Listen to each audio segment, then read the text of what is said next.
আসসালামু আলাইকুম গাইস, আমি সাবানা খাতুন আপনার কাছে নতুন রেসিপি নিয়ে হাজির হলাম। সবকের পছন্দ তন্দুরি চিকেন।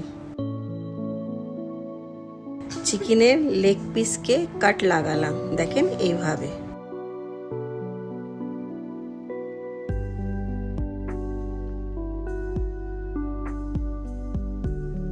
বলেতে চিকেনগুলো সব ঢেলে দিলাম। ছানা দই 250 ডাললাম, ফ্রেশ দই। ব্ল্যাক পেপার হাফ চামচ, 1 চামচ কাশ্মীরি লঙ্কা, 2 চামচ আদা রসুনের পেস্ট, 1 চামচ জিরে ফাঁকি, 1 চামচ নুন,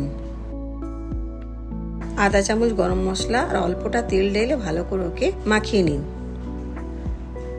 হ্যাঁ দেখেন, এইভাবে পুরো মশলাটাকে ভালো করে দেখেন কাটের ভেতরে ওগুলো মশলাগুলো লাগিয়ে দেবেন। এইরকমভাবে 2 ঘন্টার জন্যে রেস্ট করে দিন।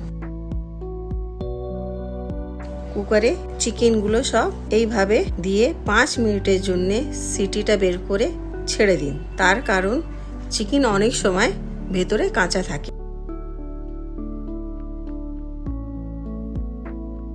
দেখেন এইরকম তৈরি হয়ে যাবে। গ্যাসের উপরে স্ট্যান্ড রেখে চিকেনগুলোকে তেল দিয়ে ভালো করে রোস্ট করে নেবেন।